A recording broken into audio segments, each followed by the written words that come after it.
Welcome back to the program, ladies and gentlemen.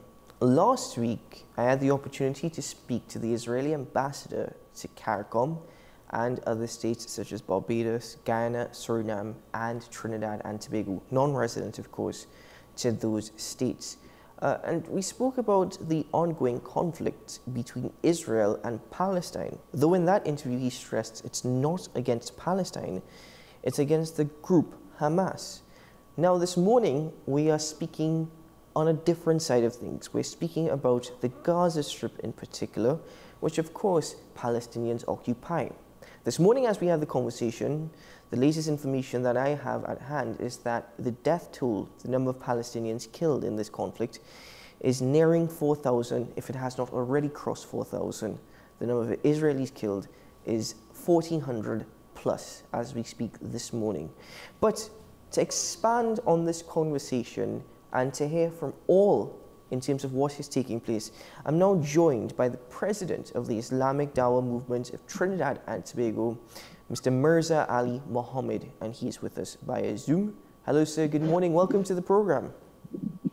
Good morning, and thank you for having me. Thank you very much for joining me, sir.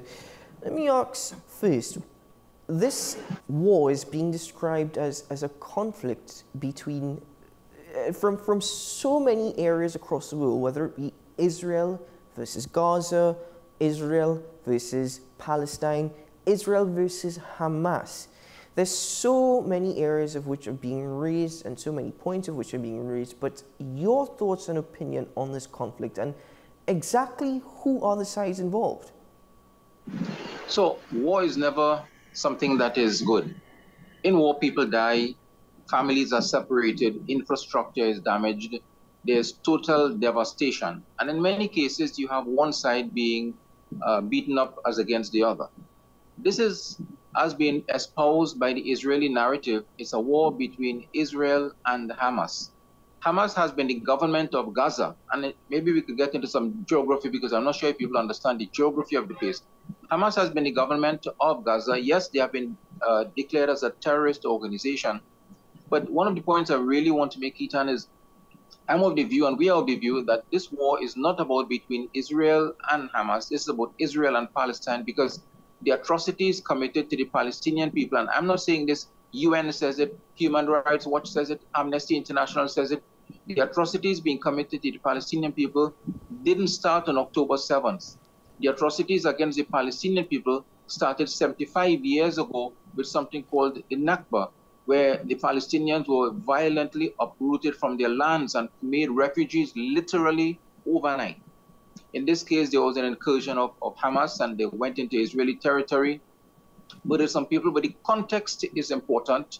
The context is important, and it's not really a war against Hamas, but it is in fact genocide and annihilation of a people which started 75 years ago. It's unfortunate that babies and women are being killed, because as far as international law is concerned, international humanitarian law, Israel is breaking all of them. And the world sits by and will look at genocide taking place. His Excellency Bardov, as I mentioned at the beginning of the program, he directly says that Israel recognizes the Palestinian Authority and relinquished territory to the Palestinians. Your comments suggest otherwise. So the two areas where Palestinians are in Israel, one is a tiny little strip called the Gaza Strip, 25 miles long, 7 miles wide, and the West Bank. The Palestinian Authority was the government of the Palestinians prior to 2006. Elections were held. The Palestinian Authority remained the government in the West Bank, but in the Gaza Strip, the people voted for Hamas. Whether it's right or wrong, I really don't know. I don't live there. But we do know they have been the government. Hamas has been declared a terrorist organization by Israel and by several international agencies by virtue of what they have done. And as a result of that, 2006, Gaza has been barricaded literally with high fences on all sides going into Israel and including the sea. So it's a literal open air prison. I'm not saying that Jimmy Carter, the former president of the United States, said that. Several international experts are saying that it is a literal war prison. So because Hamas became the government literally of Gaza, Israel decided we will not deal with terrorists. In their mind is a terrorist. And as a result, they cut off a number of things. People became more ill-treated. And this is the Israeli ambassador, respect to him. And I saw the comments against the CARICOM statement, which I think was good. The CARICOM statement was in fact good. So regardless of what any ambassador says, regardless of what any spokesperson says, the facts are there. And I'm saying, Keaton, it's not me. This is in fact being said by the Human Rights Watch, by Amnesty International, by so many experts all over the world, that it is in fact an open air prison.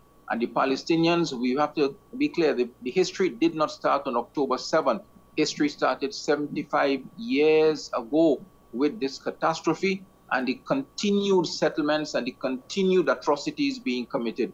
UNESCO, in fact, commented, UN, I can tell you resolution after resolution after resolution after resolution that Israel blatantly refused. So really is about, Israel is making this about Hamas, and Islam does not condone the killing of civilians. Let me establish that as well. Islam does not condone the killing of civilians, and whatever Hamas did, they will deal with that. But this is really a fight about Palestine and not necessarily only Hamas. Mm-hmm. Now, Hamas became the government of the Gaza or Palestine. And again, I'm glad that you mentioned at the beginning the geographics involved in this as well. But now, following the events from October 7th, is there support or condemnation for Hamas? So, Kitan, for the last 12 days, there has been support for the Palestinian people in many, many, many countries of the world. Countries that are not even Muslim. In Scotland, in Chicago, in Brussels, in Australia, Pakistan. We could send for the next 10 minutes, just list country after country after country that has had support for the Palestinian people, not for Hamas, but the Palestinian people. The only people who are in support of Israel are really the Western governments. Western governments, not the world. The world has seen it for all this time, and therefore we are talking, all of the people internationally and on the news media, we are talking October 7th to now what has happened. And it's important to talk that because that's what started this recent conflict and this recent incursion and this recent attempt at genocide. But the issue really goes beyond that. It goes wider than that. It goes back a very long time. So this is not about Hamas. If you ask any average Muslim if they support the killing of civilians, they will tell you the Quran says no. Allah says no, we cannot support the killing of civilians and women and children, which is what is happening with carpet bombing and collective punishment from Israel. United Nations telling Israel, you are going against international law by carpet bombing a place, by in fact killing women and children. All of the 4,000 you just mentioned, close to 5,000 people died. 1/3 of them, more than 1/3, are in fact children. This is against international law. You cannot collectively punish a people because of the crimes of one particular group. And they're saying that Hamas is using people as human shields. Well, there have been a lot of lies, which I hope we could get into, that has been happening. But definitely the support is not necessarily for Hamas. The support by Jews as well in the United States. 2 days ago, Keaton, Jews went into the Capitol building of the United States. These are Jews. And they in fact had, Jersey is not in my name. They condemned Israel for the atrocities. They say, this is not Jewry, this is not Judaism, this is something else, it's Zionism. And they were prepared to get arrested in the Capitol building in support of the Palestinian people. So the support around the world has been for Palestinians and their struggle for statehood and not necessarily for Hamas. You mentioned collective punishment. That being the case, and the current head of Israel, the Israeli government, Benjamin Netanyahu, earlier this year says he does not believe in collective punishment. But are you of the opinion, based off of what you've said thus far this morning, that the people of Palestine, Palestinians, are actually being held responsible for the actions of the group Hamas? So, Palestinians have been living there for a long time. There have been other groups beside Hamas. There's Islamic Jihad, Al-Qassam brigades, and so on. But what has happened historically, is that if you cage up an animal long enough, you cage up a dog, You give the dog no food, you beat the dog, you ill-treat the dog, and then the dog snaps at you and barks at you, and we take an image and we show the world and say, look how savage these creatures are. And this is what has happened to these people. So what you see happening for the last 50 years is really a reaction to what has met out to the people. So the head of state could say that they don't believe in collective punishment, because he has to say that this is in fact international law. You cannot say don't believe in it, because it is international law, collective punishment. So they are supposed to go after Hamas if it is they feel that strong. But I'm saying it really is not about Hamas. It is what they want us to believe. Yes. And you know, Israel has been doing a spin. Let me interrupt you there. You said it is what they want us to believe. That, with the statement that you made earlier about there are a lot of false narratives that are now being spewed. Could you kindly elaborate on what you're referring to? Yeah. Keaton, my background is in mass communication, right? I studied mass communication at the tertiary level. And one of the things my professor said at university is news is a manufactured entity. Honestly, I didn't understand it when I was young then. As I grew later, I realized that we could understand why taking a cat off a tree makes news, and a fire with 500 people dead somewhere doesn't make any news, because news is a manufactured entity. And Israel has been hiring, well, the information we have is that they've been hiring some people to do some narratives. Let me just give you a couple of quick ones.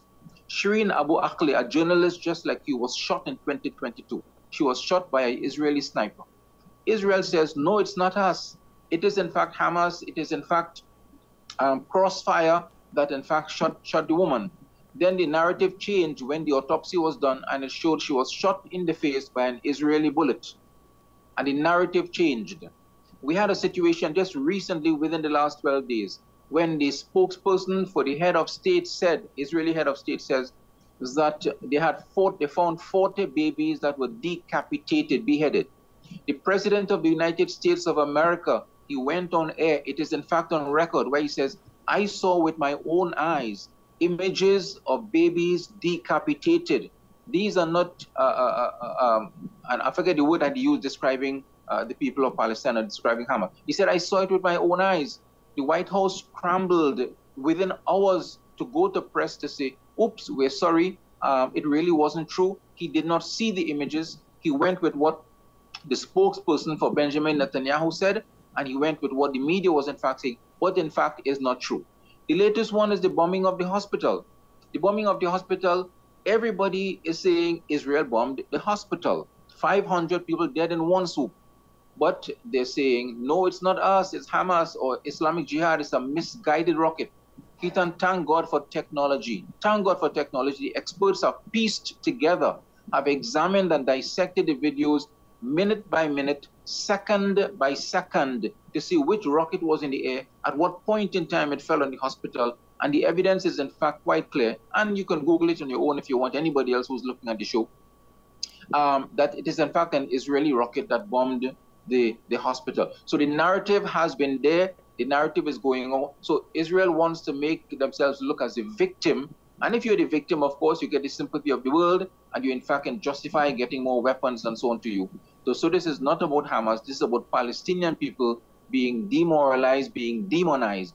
And if I demonize a people often enough and I'm ready to kill them, the whole world will say, yes, you are justified. So Hamas is not the issue, and we are not supporting Hamas here. Islam does not support the killing of civilians. It is enshrined in our law. We do not do that. Mm-hmm.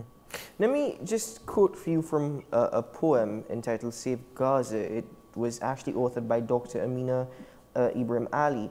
And she says, mother turned away and sobbed as they took a child away to bury him in the land where their families were betrayed. That last line as part of that stanza, where their families were betrayed, how much of that are we now seeing, especially given the pro-Palestine and pro-Palestinian protests and gatherings taking place across the world? There are pro-Israel protests and gatherings as well taking place, but that line, in the land where their families were betrayed. So I'm not sure what Dr. Amina would have meant. I know her well and the family, but we were betrayed because I think she meant that before 1948, there was no country called Israel. Jews were there, welcomed by the Muslims, or welcomed by the Palestinians, I should say, because Palestine has Muslims, has Christians, and had some Jews, sprinkling of Jews. So before 1948, there was no country called Israel. It was a making of European powers, especially British, when they won Palestine in World War I from the Ottoman Empire. The Ottoman Empire was in fact a Muslim empire, and they won it, and they started to divide up and chop up lands and give people. So Jews started to migrate because they said, we'll give a homeland to the Jews based on something that took place in 1917. And Jews started to move in one by one by one. They started to move in droves in 1946, 1947. In 1948, Israel was declared as a country and sent 700,000 people as refugees overnight in their own land. The land was owned by Palestinians for thousands of years, not even hundreds, but thousands of years. The Israelis were not in the land before 1948. There were sprinklings of them. And all of a sudden, it's like, Keaton, I gave you a room in my house to stay, and I'm very nice, and all of a sudden, you take over my house and you put me in a small little cubby hole in a coop in the backyard. And this is why the betrayal took place. We helped you, we supported you, we gave you land, we gave you place, we were good. And then you turned around and you betrayed us and you kicked us. And you know what's interesting? A historical fact. Muslims were in control of Spain for 800 years. 800 years. Not 80, 800. Jews were living there. Christians were living there. There was a period of religious tolerance. One author says it was the best period of religious tolerance in the entire world. When Ferdinand and Isabella came in the 1490s and fight happened and they wanted to chase out the Muslims and the Jews, and the Inquisition took place, the Jews had a choice. You stay and you get killed, or you migrate and move from our land in Spain. The Jews literally, consciously said, we will move into the lands controlled by the Ottoman Empire, the Muslim rulers, because we lived under their rule for 800 years and we were treated with justice. And Muslim lands encouraged and they looked after people who were Jewish people. They give them place, and therefore the Jewish people were given a place and then kicked the people who give them the place. And this is why she probably meant they were betrayed. Let me ask you, again, all that has been suggested this morning by yourself. Are you of the opinion that the world is denying what has happened in the past? So, I'm not saying that. United Nations, Amnesty International, Human Rights Watch are saying that. Keaton, I wrote an article that appeared in, a letter to the editor that came out last week sometime. At the same time, Dr. Yes, Amina's... the United Nations has no teeth. And in that, I just extracted maybe about 10 or 12 UN resolutions that Israel blatantly refused. This is the United Nations. And if somebody just Google resolutions Israel denied or resolutions against Israel, you will find maybe 100, 150 for the last 50 years. And Israel has refused them. So I'm not saying that the world has turned a blind eye. United Nations is saying that, and all of the international agencies. There's a human rights group in Israel called Beit Salem. This is human rights in Israel, run by Israelis, run by Jews, and anybody can Google it. They are saying that the Palestinians are in fact being ill-treated, the Palestinians are being dehumanized, and they are in Israel. Nelson Mandela, who is the epitome of standing up for justice, Nelson Mandela says that what the Palestinian people are going through, in fact, is probably worse than what we are going through or what we went through in South Africa. He didn't call them apartheid, but he referred to Israel as if it's an apartheid state where it is good for one, meaning you can be an Israeli coming from anywhere in the world. You'll get a passport, you'll get a citizenship, but Palestinians born there cannot even be citizens of their own country. The land is confiscated. And I'm not saying this, I'm challenging anyone. I'm challenging Keaton, I'm challenging anybody listening to go on and check UN resolutions and see history and what has happened. Land confiscated, people in fact put out of their houses. Settlements have been going on and on and on in the West Bank against international United Nations law. And yet the world has not done anything in the way that it should. So I'm saying yes to you, a blind eye has been turned, unfortunately, the Palestinians are suffering and will continue to suffer if it is Israel gets the kind of support that it's getting from the Western governments. So why do you suppose that the world, inclusive of the United Nations, has turned its back to Palestinians, given this crisis and given all that has been mentioned this morning, even the condemnations of the past by the United Nations? So the UN is like, as I mentioned in my article, it's a toothless bulldog. I am of the view. This is my view, and I take responsibility for that, because not only Israel, they have had resolutions for other places, and they have not done it. But no sanctions. The United Nations has sanctions on places like Mali, places like Central African Republic, and several other places they put sanctions on. But they have not put sanctions on Israel. So, or Israel will just slap on the wrist, for example, sometimes. So they have not done it. Why they have turned a blind eye? I think as well, the narrative has been very well done from the Israeli side that they are the victims, that they have a God-given right to this land. And therefore, the people who are the ones perpetrating all of the crimes for the last 75 years is not us. It is, in fact, the Palestinian people. And the narrative has happened. The narrative continues to happen. And as a result, people who listen to this narrative, and if we listen to nothing else, and we hear this narrative, we will, in fact, believe it. But the facts are there. The history is, in fact, there. But definitely, I feel the world leaders need to wake up, smell the coffee. And I'm even being critical here this morning of even our own Muslim leaders of the world. And they act with almost some impotence. But of course, international politics and so on prevent people from saying and doing things that they really want to. But the facts are there. The historical trends are there in terms of people doing nothing. Should they do? The answer is yes. The Palestinian people are people like anybody else. The two-state solution has been proposed a long time ago. This is, in fact, the way to go. And the leaders must be pressured into making decisions for peace in Palestine. Nelson Mandela says, if there is no peace in Palestine, there will be no peace in the world. And therefore, we have to, as best as we possibly can, to stop war, to stop atrocity. It doesn't serve anybody's interest, except a few who want to sell weapons and so on. And we really want to ensure that the Palestinian men, women, and children are, in fact, given peace, and they can live like anybody else anywhere in the world, with some sense of respect and some sense of humanity. What are in your opinion, the broader long-term, if any at all, implications of this conflict in particular? So there are several implications. Iran name is being called, so the part of the narrative as well is that it's not Hamas, it's really not Hamas, this is Iran.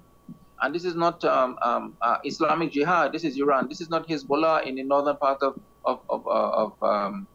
Israel, this is Iran. So the narrative is that, or the implications are, it is very possible that other governments and other nations could get involved if the war escalates.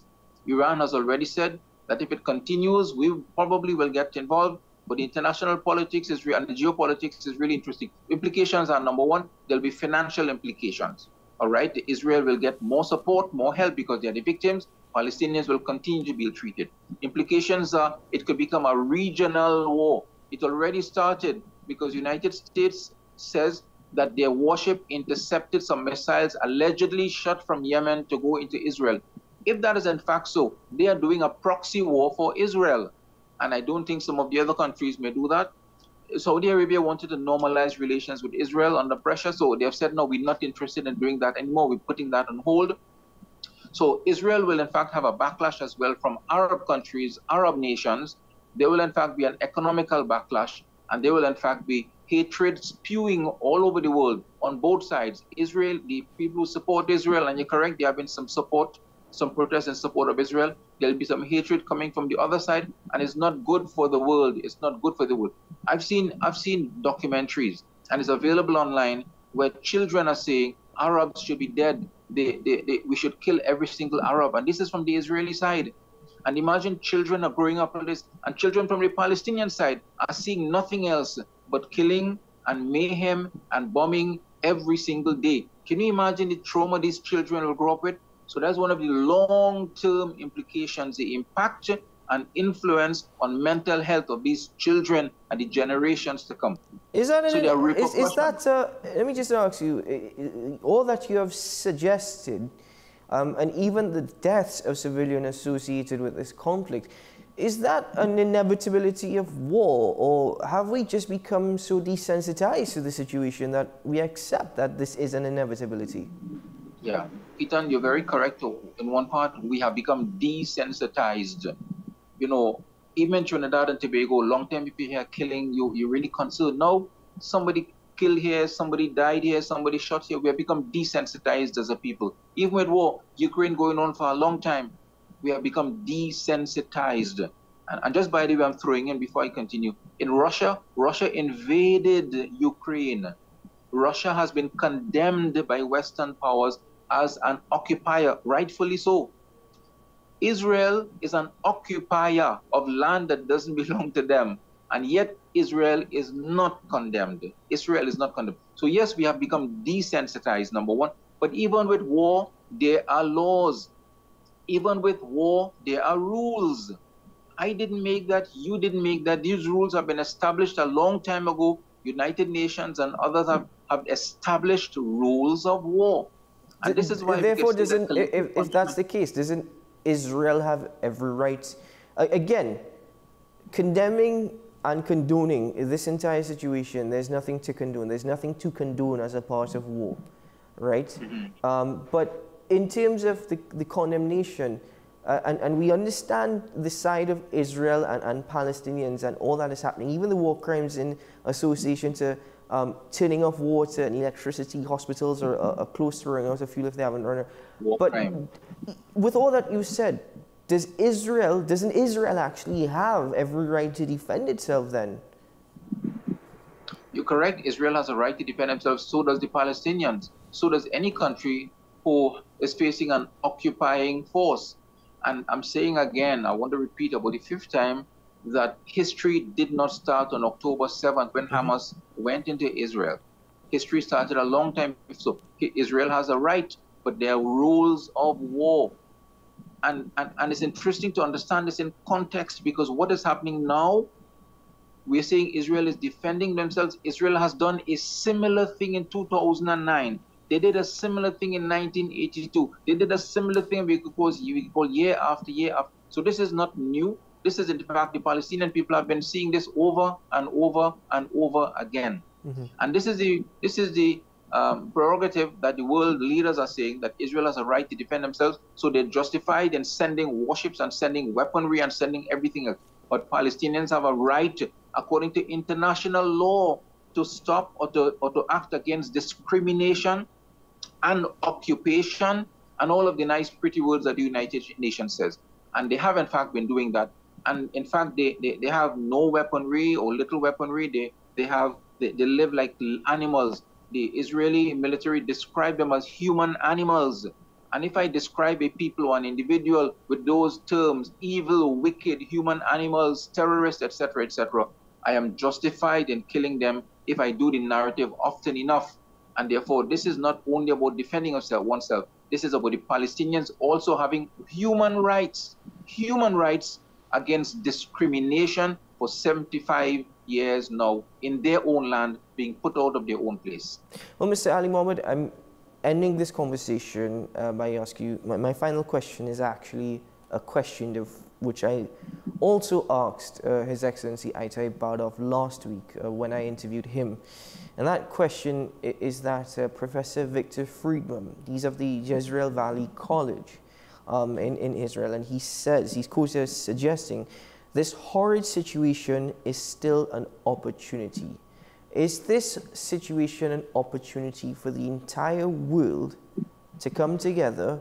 Because there's, as I said, the world is split. The world is split, and you've mentioned it as well this morning. But is there a peaceful solution to this? Could there still be peace after all that has happened? Absolutely. I totally agree with that position. There's always an opportunity whenever things happen. And this is an opportunity for the powers that be to talk, to start talking, to give rights not only to one side, but to give rights and humanity and respect to. So the answer is yes. It is hoped that the leaders that be from the Arab world and wherever they are to negotiate will come together, and they will in fact bring some peace eventually once and for all for the generations to come.